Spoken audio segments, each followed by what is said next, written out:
The smell reached Jonas Harlan before the cook did. Not the stew, not the coffee, the cornbread. Warm, sweet, carrying something rich enough to stop a hungry rancher halfway through the boarding house door. He stood still for a second. Around him, spoons scraped bowls, boots thumped against wooden floors. Nobody else seemed to notice. Jonas followed the smell to the dining room table. "What's different today?" he asked. Edmund Hollis glanced up from his ledger. "Nothing," Jonas pointed toward the kitchen. "Something's different." Edmund shrugged. "Cook made cornbread." The answer sounded ordinary. The smell did not. A woman stepped from the kitchen carrying a tray. She moved quietly, head lowered, dark hair pinned back. Simple blue Hanfu-style tunic beneath a faded work coat. No jewelry, no decoration, nothing that asked anyone to notice her. Most people didn't. She set the cornbread on the table and turned away. Jonas broke off a piece. Steam curled upward. The first bite stopped him cold. He chewed once, then twice. The room faded. The noise faded. Everything faded except the taste. Who made this? The woman paused. Edmund pointed with his pencil.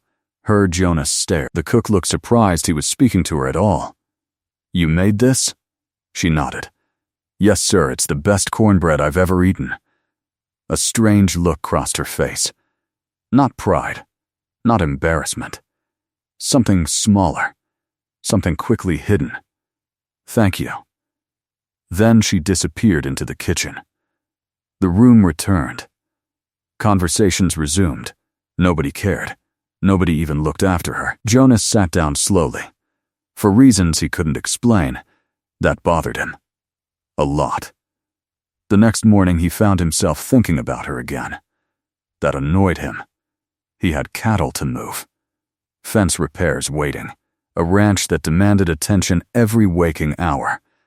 Yet somehow, his thoughts kept drifting back to the quiet cook with the guarded eyes. 3 days later he rode into town for supplies. At least that was the excuse. The truth felt less comfortable. The boarding house porch sat in afternoon sunlight. A small boy stood near the steps. Thin, dusty, trying unsuccessfully to hide an empty stomach. The cook knelt beside him. Her name, Jonas had learned, was Mei Lin. She held half a loaf of bread. Without hesitation, she handed the larger piece to the child. The boy grabbed it with both hands. His eyes widened. He ate immediately. Mei Lin watched him. For the first time, Jonas saw her smile. It changed everything. The woman from the dining room looked distant, closed, almost invisible. This woman looked alive. A moment later, a tired mother hurried up the street. The child ran to her. She thanked Mei Lin. Nothing more. Just a simple thank you. Then they left. Mei Lin remained on the porch, watching them go. "Mei Lin." Edmund's voice came from inside. The smile vanished. Not suddenly. Slowly, like a lantern losing oil. She stood, wiped flour from her hands, returned inside. Jonas stayed mounted on his horse. Something felt wrong. Not dangerous, not cruel, just wrong.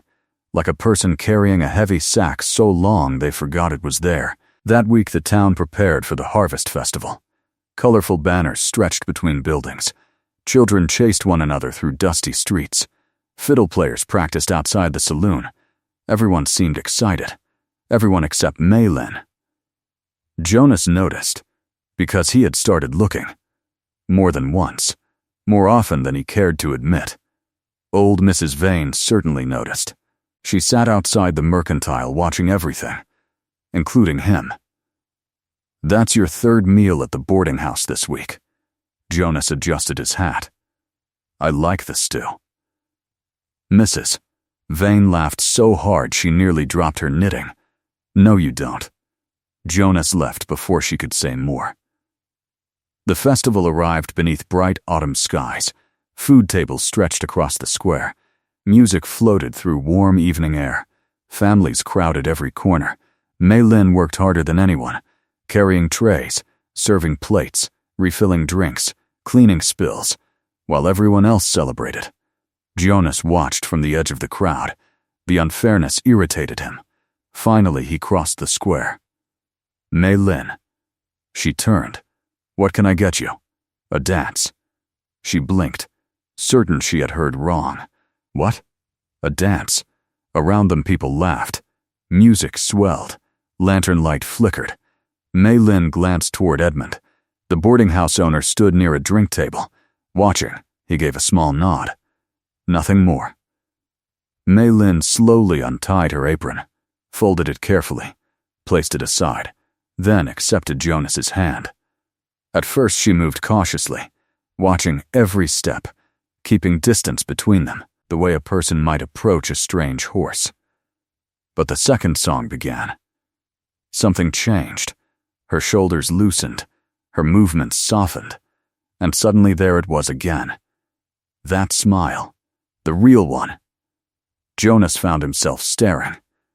Not because she was the prettiest woman he had ever seen, because she wasn't trying to be noticed at all. Yet somehow, she was impossible to ignore. When the music ended, neither moved immediately. The crowd swirled around them. Lanterns glowed overhead. Jonas cleared his throat. "I need a cook at my ranch." Mei Lin studied him carefully. "A cook? Good pay." She waited. A private cabin. Still she said nothing. A fresh start. The lantern light reflected in her dark eyes. For a long moment she seemed to weigh something invisible. Then she spoke quietly. "I'll come look." Not yes, not no. Just enough to leave a door open. And as Jonas watched her return to the food tables, he realized something that unsettled him far more than it should have. For the first time in years, he wanted tomorrow to arrive quickly. The next morning arrived with frost silvering the grass around the Harlan ranch. Jonas stood outside the bunkhouse pretending to inspect a wagon wheel. In truth, he kept looking toward the road. Twice he told himself to stop. Twice he failed. Near midday, a borrowed wagon appeared beyond the cottonwoods. A single driver sat on the bench. Mei Lin. Alone, no family. No trunks piled high, no crowd seeing her off. Just one small bag resting beside her. Jonas felt something tighten in his chest. A person should leave behind more than that. She climbed down when she reached the yard. Dust covered her boots. The long ride showed on her face. Still, she stood straight. Ready, Jonas walked over. "You found the place." A small smile touched her mouth. "It wasn't hiding." He laughed. The sound surprised both of them. He showed her the ranch kitchen first. Large stove, wide counters, storage shelves already stocked, sunlight spilling through the window above the sink. Mei Lin moved through the room quietly, running her fingers across worn wood, checking cupboards, looking into the flour bin, not once asking permission, not once acting impressed, simply learning the space. "The kitchen would be yours," Jonas said. She nodded. Then he showed her the cabin, a small building near the main house. One room, a stove, a bed, a locking door. Nothing fancy. Mei Lin stepped inside. For several moments she said nothing. Her eyes rested on the lock, then the window, then the key hanging beside the frame. Jonas pretended not to notice, but he did. Very much. "This is part of the job?" she asked. Yes. She touched the key gently, as if confirming it was real. The silence stretched. Finally, she turned toward him. "I'll try it." Jonas smiled. "I was hoping you'd say that." 3 weeks later, she arrived for good. The ranch changed faster than anyone expected, especially Jonas. The hands noticed first. Breakfast became something worth waking up for. Fresh biscuits, cornbread, stew that actually tasted different from one day to the next. Even Levi Turner, a ranch hand known for speaking less than a fence post, started showing up early. One morning he looked at his plate and nodded toward Mei Lin. Best cook this ranch ever had. Mei Lin simply continued pouring coffee. But Jonas noticed the faint color reaching her cheeks. The others noticed too. Nobody mentioned it. Some things deserved privacy. As weeks passed, the ranch settled into a new rhythm. Mei Lin worked hard. Perhaps too hard. Before sunrise, she was already cooking. After sunset, she was still cleaning. The last to rest. The first awake. One evening, Jonas entered the kitchen after supper. Every hand had already left. The room stood quiet except for the sound of scrubbing. Mei Lin stood at the sink. A plate sat nearby. Untouched cold. Have you eaten? She kept washing dishes. I will. When? A pause. Soon, Jonas pulled out a chair, then another. He picked up her plate, set it on the table. Sit. She blinked. I still have work. It'll wait. So will supper. No. His answer came sharper than intended. Mei Lin looked at him carefully. Jonas lowered his voice. Food gets cold. Neither moved. Then, slowly, she sat down. Jonas took the chair across from her. She stared at him. You don't have to stay. I'm aware. Another pause. Then she picked up her fork. They ate together. No conversation. No awkwardness. Just quiet. The kind that felt comfortable. After that evening, it became a habit. Neither suggested it, neither explained it. Yet somehow every night ended the same way. Across a table. 2 plates. 1 lamp burning low. Winter arrived early. Cold winds swept across the plains. Snow gathered against fences. One night a storm rolled over the ranch before midnight. The wind screamed around the buildings. Jonas woke to a loud crash. He grabbed a lantern and hurried outside. A shutter had broken loose near the kitchen. As he secured it, another sound reached him. A calf. Weak, crying, the animal had been orphaned only hours earlier. Without help, it wouldn't survive until morning. Jonas wrapped it in a blanket and carried it toward the warmest place on the ranch. The kitchen. Light glowed through the window. Mei Lin opened the door before he knocked. She took one look at the calf. Bring her inside. No questions. No hesitation. The calf lay trembling beside the stove. Mei Lin warmed milk.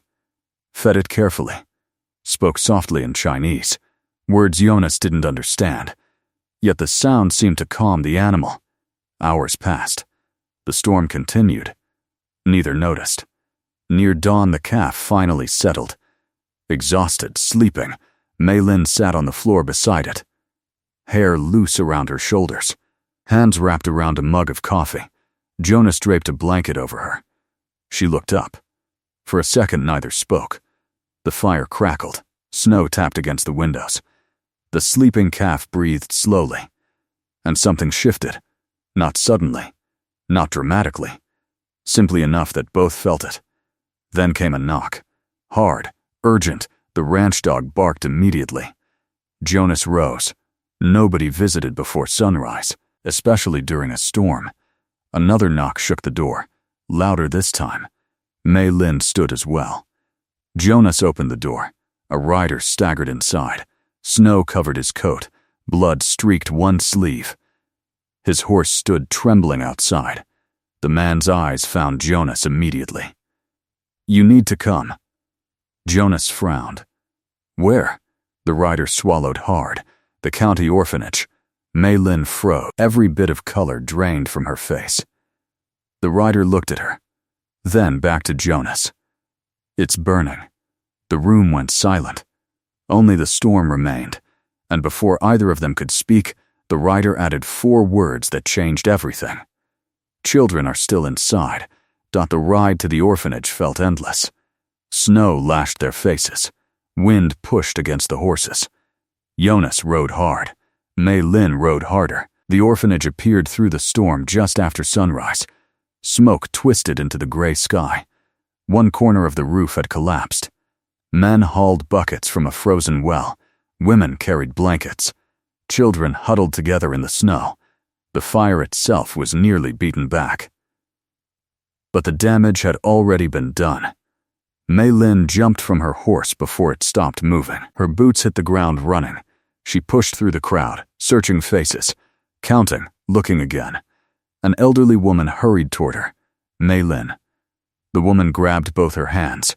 For a moment neither spoke. Then the older woman shook her head.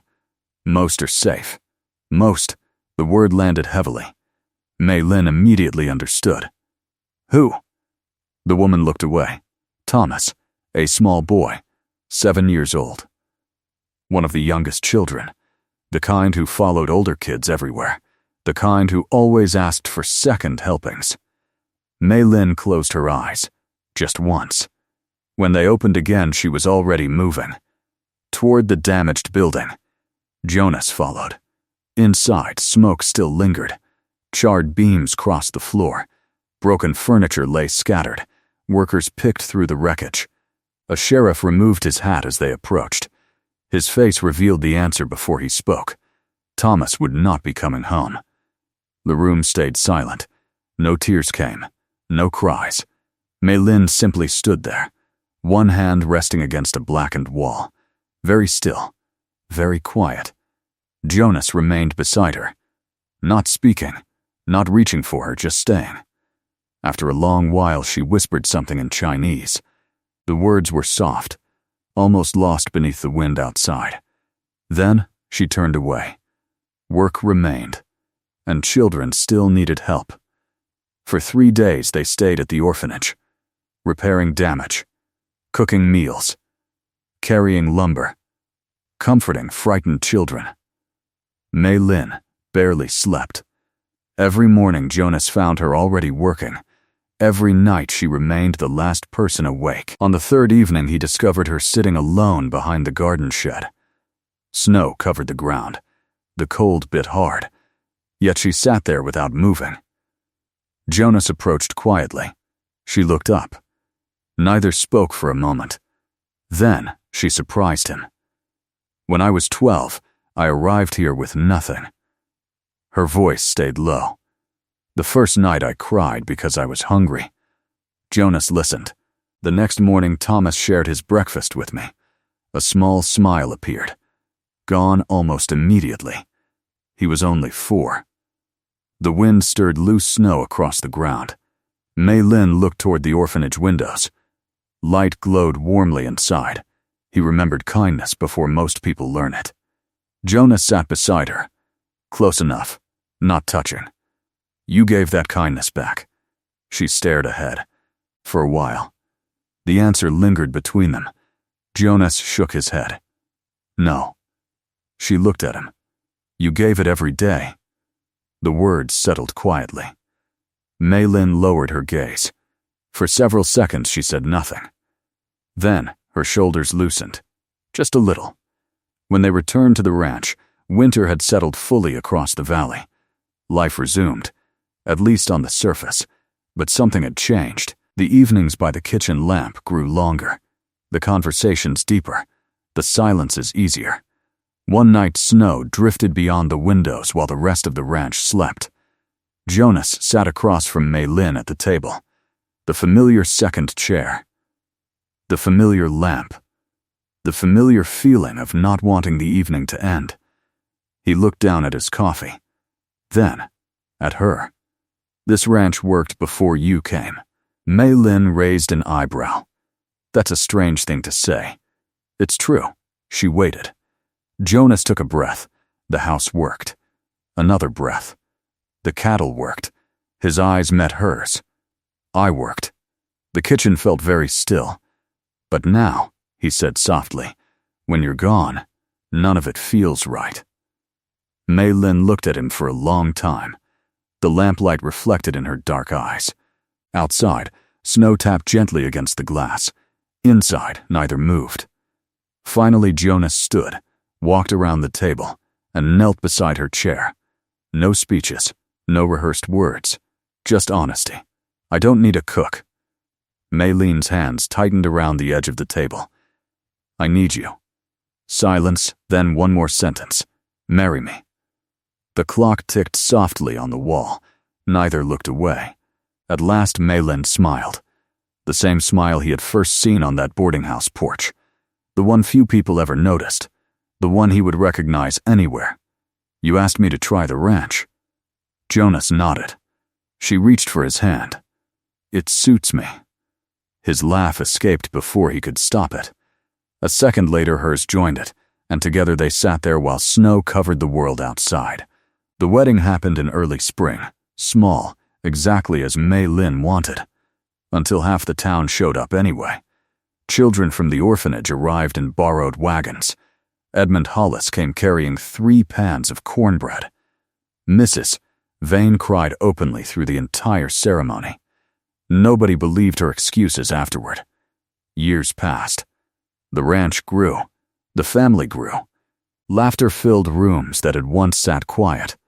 And every autumn, when the harvest festival returned, people lined up for one thing before anything else: Mei Lin's cornbread. Visitors came from neighboring towns. Some claimed it was the finest recipe in the county. Others swore it was the finest in the territory. One autumn evening, nearly 20 years after their first meeting, Jonas carried a warm pan from the kitchen to the porch. The festival lights glowed across town in the distance. Children chased fireflies near the fence. The old ranch dog slept beside the steps. Jonas broke off a piece, took a bite, then laughed. Mei Lin looked over. "What?" He held up the cornbread. "Still the best I've ever tasted." She smiled. "No." Jonas frowned. "No?" Mei Lin shook her head. "The best one was years ago." "When?" She looked toward the fading sunset. "The night you ate my supper." Jonas stared. Then laughed even harder. Mei Lin joined him. Their daughter called from the yard. Their sons shouted from the barn. The evening air carried the smell of fresh bread. And as the last sunlight slipped behind the hills, Jonas reached for another piece before anyone else could get to it.